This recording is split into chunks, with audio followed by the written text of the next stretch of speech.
Good afternoon, everyone. My name is Jenny Hinchcliffe. I'm the Director of Exhibitions here at the San Francisco Center for the Book. I am really excited today to be hosting Steph Kudisch, who is here in the Bay Area. Yes, exactly. I saw a little round of applause from Perry. We're really excited to be hosting Steph, hear more about their work and their studio practices today. I just have a little bit of housekeeping here. We will be doing Q&A at the end of the presentation, so feel free to chat your questions into the chat space, and we'll have a little conversation at the end of Steph's presentation. Let's see. And I think that I'm going to tell you a little bit about Steph. Steph Kudisch is a transgender fluid artist whose work uses mutated intertidal aesthetics and personal storytelling to dwell in the in-betweens. Kudisch and their collaborator, Kate Laster, form Clear as Schmutz Press, as well as the collective Hevra Kadisha, in which they create site-specific works across the mediums of printmaking, sculpture, performance, and sound. In 2022, Steph was invited to participate in SFCB's Small Plates program, during which they created a screen-printed artist book titled To Take Apart in Taking Apart, highlighting queer collectivism and imagination, overlapping ecotones, and a refusal of climate nihilism. Kudisch works as a teaching artist with SF Children's Arts Center and is a one-on-one facilitator at Creative Growth Arts Center. We're really excited to have Steph online today, and I'm going to go ahead and hand it over to them. So thank you, Steph. Take it away. Thank you so much, Jenny. It is so exciting to be here with all of my lovely book fans, book makers, book friends. I am really excited to share some of my work. And all right, I'm just going to dive right into the slideshow because we've got a nice, short, beautiful session here today. Here we go. All right. Okay, so I'm starting out with a portrait of myself, um, wearing a shirt that I screen printed just to give you some context around who I am and what some of my practice looks like. So I made this shirt in 2023, and I was thinking a lot about ongoing politics. That are obviously on my mind a lot today with the news yesterday. Um, as a trans person, it's really important to me to be vocal about who I am. So I made this shirt that says, "Trans people will never be eradicated." And I'll talk more about the backdrop behind me, which I turned into a book as well. Um, and the typeface process. I made this typeface here as well. Um, and sorry if you can hear my dog barking. Sorry about that. Um, so I spend a lot of time like working with text as well as a writer, a poet, somebody who's really interested in words and sometimes abstraction of letters, abstraction of text. And so this typeface that you see on the shirt right there is one that I've been working on for a few years now. And this is the book To Take Part in Taking Apart, which I made an edition of 100 of as part of the Small Plates program in 2022. So I wanted to start out with this project because it's very close to my heart. And also, it was my first real introduction to Center for the Book as an active participant, not just a fan. Um, so this book was screen printed, and I can show you some of the book structure in this slide. It's similar to a do-si-do book binding structure with two pamphlet stitched um, signatures, but they are opposing pages meet up in different poem inside of this book that I wrote which is all about overlapping ecosystems, climate nihilism, avoiding climate nihilism, and different ways that different creatures interact with each other. Um, so I wanted this book to be something that is different each time that you read it. So it's a bit of a mix and match poem. Here you can see one of the spreads, which reads "Tuning in to a creature chorus." And here's the whole poem. Tuning in to a creature chorus, a howl, a howl like an olive, an awakening, unfurling siren, luring kindreds to take part in taking apart. Honing on to the whisper howl, our actions are teeming still with winds, to sort signals in living webs, unsteady footholds, a farewell unending as the flames flicker and close swaying. The collective eyes always already like the strawberry squid, one for facing skyward and another for the depths. So this poem came out of an appreciation that I have for an actual squid in the deep sea named this. That's one of its nicknames. And it has evolved so that it has two eyes that have different purposes and different sizes. One of them is really large and is meant to take in more light, so it faces downwards into the depths, so that this squid can see as much as possible. And the other eye is much smaller and faces upwards, so that it can handle the light coming in from the surface. And I was deeply inspired when I found out about this squid, um, because I myself was born asymmetrically.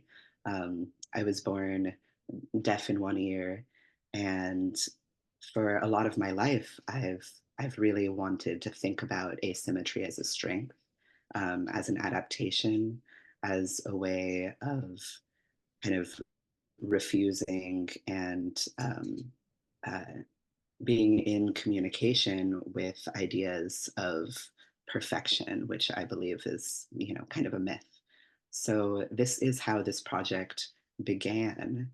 I wrote this poem, and I was really inspired by the work of Corita Kent and how her text, when she would make screenprints, she would often use this process where she would write her text out on newsprint and let it billow in the wind and photograph it, and then use those shapes of the wind and the text to create new, um, activated versions of her words that really feel like they're in motion and like they have this kind of wind embedded in them. So I use this process, to develop my text here in the shape of it. The first layer of this book was all a monotype layer, screen printed monotypes. And so here's an image of me holding one of the pages before I printed the text on it at Center for the Book. And this is another process photo of what some of that looked like. You can see my screen with the text there, as well as my page layouts.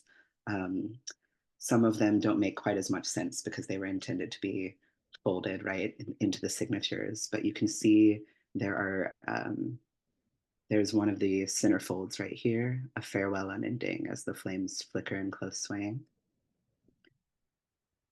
And here's a few more process images. I foil stamped the covers, um, which was a really fun process I had not done before that point. And you can also see some of where the stitching is on the edges of the books. And I had some buddies help me with the binding process. I actually had top surgery while I was in the process of making this book. And so I needed some extra help with, just using my arms as I was healing. Okay, and here's an image where you can see the signatures opposing each other so that it can be a bit of a mix and match situation. These are both of the centerfolds.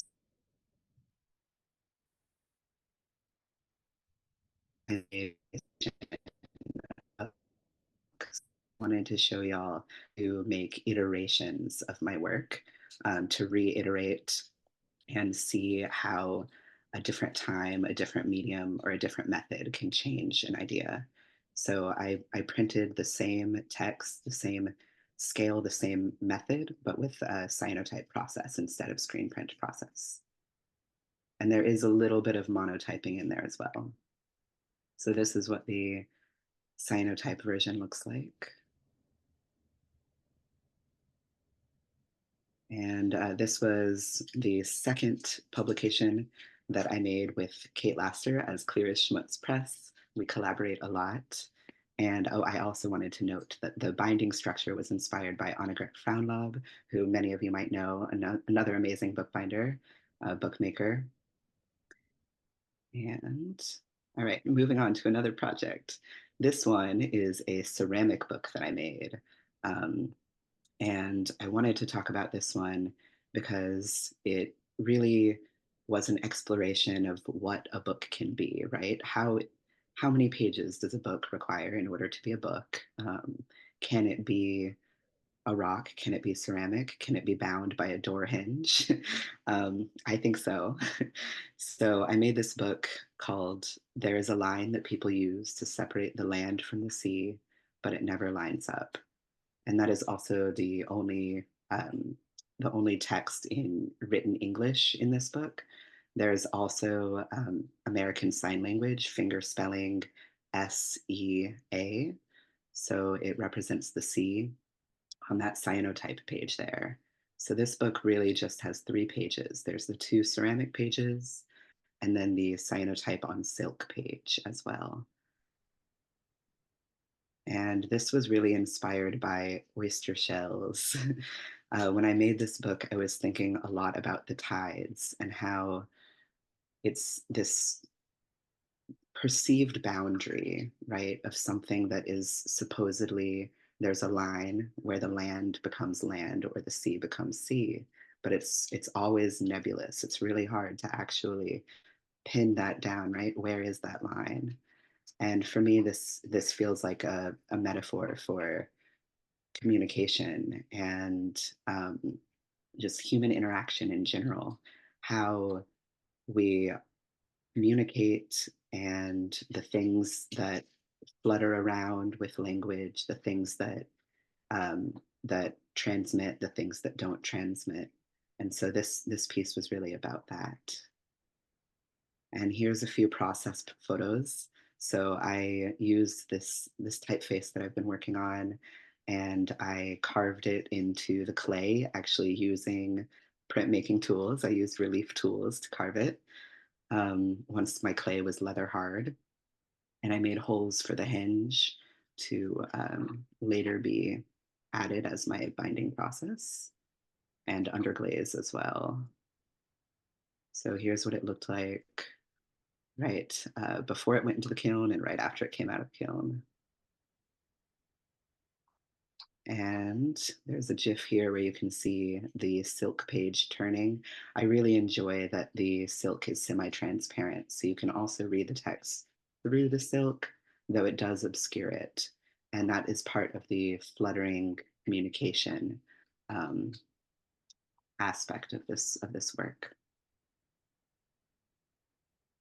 And so I also make a lot of other ceramic works as well. This one is not a book, but there is printmaking involved. There are some cyanotype pieces to this sculpture, as well as a sound piece.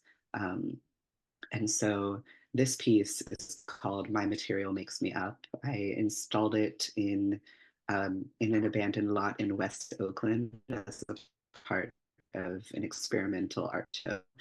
And um, this piece is really all about bodily autonomy, which is something that a lot of my work is about. The idea of clay unfired and clay that is also fired coming together to make this piece that is as it exists now and also may change, right? The base itself is unfired and changes a little bit each time that I install this piece.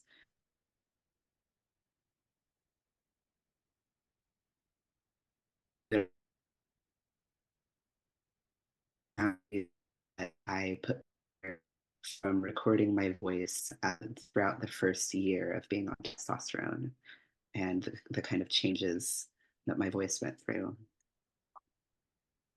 Here's a few detail shots where you can see the cyanotype print and the clay coming together with PVA as well, which is a frequent bookbinding material I use. Hey, Steph, it's Jenny here. I Yes. think the slideshow is a little hung up. We're still on the two Oh, photos of your installation, the um, the Oakland outdoor installation. oh, okay. Thank you for letting me know. Okay, let me see. Maybe if I stop the share and then restart it. Sorry about that. My That's okay. internet is a little slow right now for some. Okay, can you see this?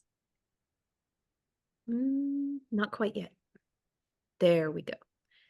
So there's a Okay. ground photo on the left-hand side, and then someone hugging your installation or listening to it on the right-hand side.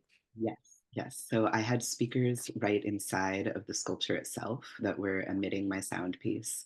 And you can see my friend Haley listening, as well as some kind of slimy cyanotype pieces that I installed on the ground. The idea was that I wanted this sculpture to look like it had kind of wandered there on its own.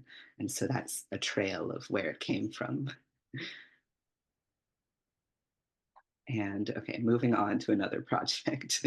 I do a lot of sun printing. So cyanotype is one of my sun printing mediums, but I've also been experimenting with anthotypes. So this one was a turmeric anthotype, and on the left in the picture frame, you can see two prints that I'm exposing.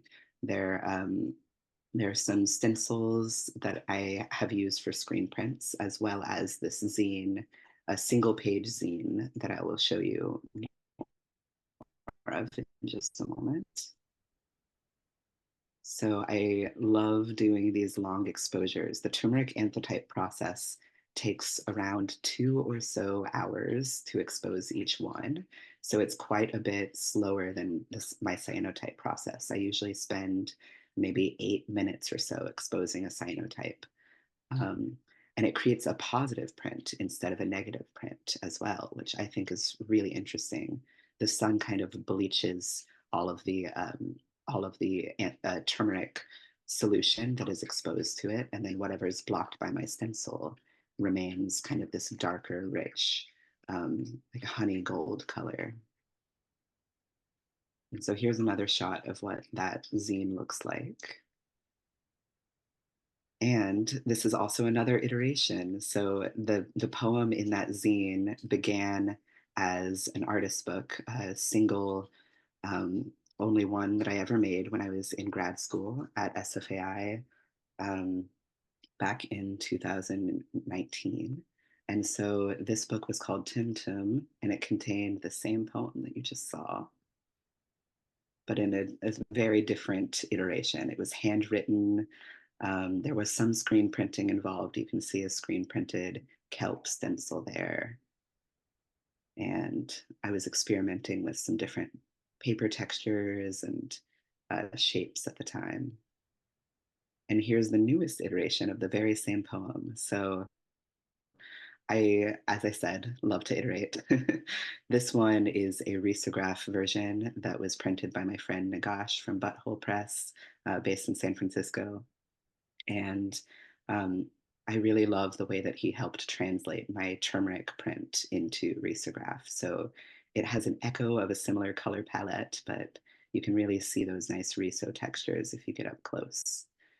And so here's the poem, and I will also read it to you really quickly. I have it right here. To yearn of reshaping, remaking like a whelk, forming my body into a home with the ridges of canyon, rust reddened and periwinkle, soft sheen all between. This ocean breathes, sways, and guides, porous jelly boundaries, pulling knots to the bristle skin, abraded by a rush of soft living waters, revealing lies in cartographies of wholeness, in a threshold of becoming and becoming and becoming, I dwell to embrace the in-between. So this is another poem about my my experiences of bodily autonomy and being a trans person and the power of that, of becoming and becoming. And there's the back of it.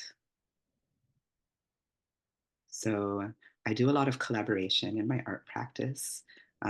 This is a book that I made with Kate Laster, and it was made from that backdrop that you saw in the very first photo.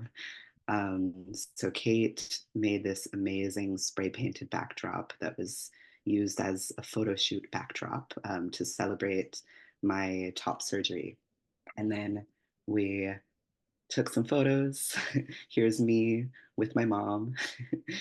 um, and then we cut it up and I bound it into a book. So this was a binding structure that I kind of improvised in the moment. I wanted to weave a net, and I used one of the buttons from the shirt that I was wearing in the photo shoot as well as part of the binding process. And so it really felt like a beautiful ritual to engage in with my friend, and a powerful celebration. And here's a few more photos of this, um, the trans mikveh book. And mikveh is a Jewish ritual that's about transformation and grounding, and it usually involves water as well, traditionally. Um, yeah, and here's what the book looks like when you open it up, you can see the net coming through. All right, and moving quickly, but here's some more collaboration work that I've been doing. So these were the first two publications that Kate and I made together as Clear as Schmutz Press. We made the Burnout book, which was the first edition of the Moondog mailer. Kate sent out prompts to a bunch of artists, and we made some work together, as well as um, compiled work by, I believe, 32 different artists. And we printed it at Shoot Studio with Zach Clark, and Nagash from Butthole Press also helped us a lot with the formatting and print party.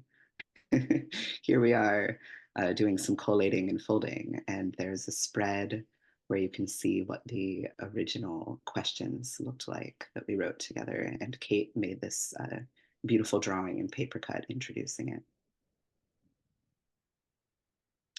So we did our first tabling last year at EBABS, East Bay Alternative Book and Zine Fest. And I'm really excited for the next edition of the Moondog Mailer, which is just an idea right now, but will soon become material.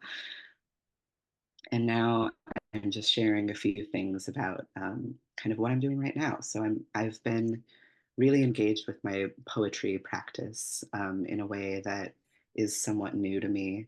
I've been writing poems since I was very young, but mostly kept them inward or in notebooks and didn't share them with the world. So now I'm sharing them with the world, and hopefully we'll be making my first chapbook soon as well.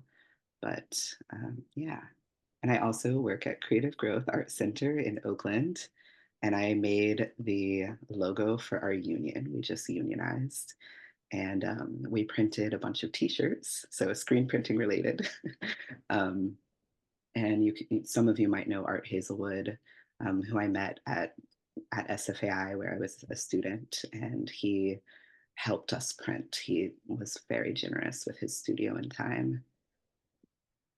And I've also been doing a lot of political printmaking. As a Jewish person, it's been really important to me, especially over the past year, to speak out for Palestinian liberation. So I've been making lino cut prints and printing them out in the world with the public, as well as doing screen printing of other friends' work, as well as some of my own work too. So here you can see me helping some people print one of my plates, as well as printing one of my friends. This is that image that I was helping friend print. So this one is a lino I made. Um, it in Yiddish says nishken tzedek, nishken sholem, which means without justice, there's no peace, or no justice, no peace. Um, Speaking towards the idea of the difference between peace and justice, and how peace can sometimes be more of a smoothing over rather than like a true sense of liberation or a true, real liberatory movement. So this piece was about that. And that print was also used um, with several of my collaborators with the group California Jewish Artists for Palestine. I don't have time to like really get into the work that we've been doing, but I wanted to share some of the screen printing that we did, as well as this amazing banner that we all painted together, which Kate also designed. And we shared with people outside of the Contemporary Jewish Museum. All right, and this is a collagraph print that I made. I've really been trying to do as many of the printmaking mediums as possible this year. Um, so this one, for those of you who are not familiar with calligraphy, um, it is essentially printing from a collage.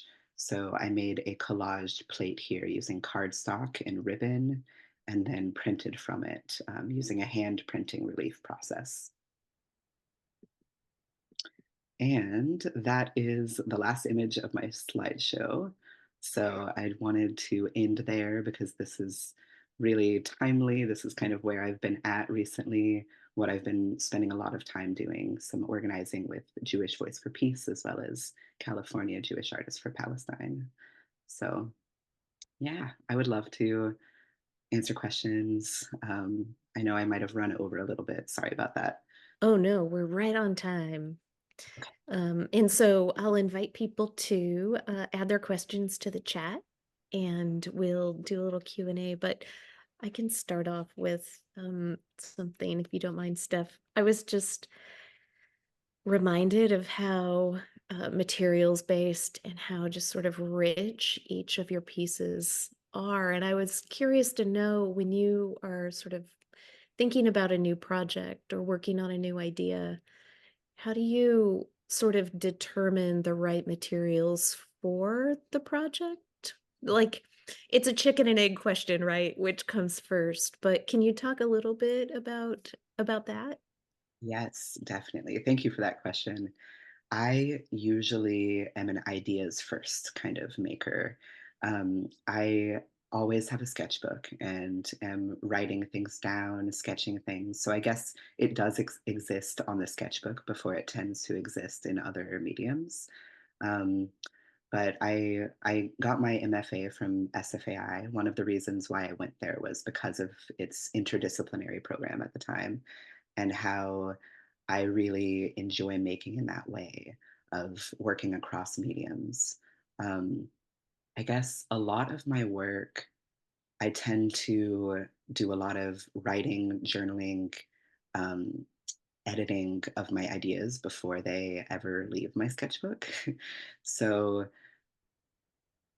clay tends to, for me, lend itself more towards my kind of ritual practice. And I think about my ritual practice as objects that lend themselves to ritual, as well as things that I want people to maybe be able to like live with in a way that feels a little bit different than the books that I make, except for my ceramic book, I suppose. It's a little bit of both. Um, and I love printmaking because of how generative it can be, how many iterations I can make again of an idea of a project, as well as the dispersion, the possibility of the dispersion of printmaking, being able to get my work out to more people. And so if it's a piece that I feel like I need to really send out into the world, then it will probably involve printmaking in some way. Like a lot of my political work tends to be print for that reason. I love or to trade my prints with people. Um, And yeah, that and then as far as like my sound process goes, I really spend a lot of time gathering sounds and much less time turning them into things. So I have a sound bank of sounds that I've been gathering for years. Um, and once I've gathered enough that feel like they kind of go together, then it Mm, turns into a thing. It's a little bit different than my other mm. mediums in that way. Yeah. Wow, that's so cool. Thank you for expanding on that and sort of explaining some more. Do we have any questions from the group?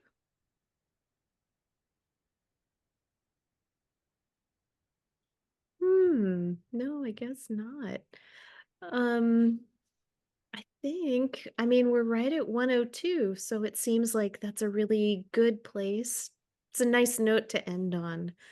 Um, and so I just want to thank you again for taking the time to be our guest this month. And it's always such a joy to discuss your work and hear sort of like your process, but also just sort of what's inspiring you and informing everything that's going on in your world. So thank you so much for that.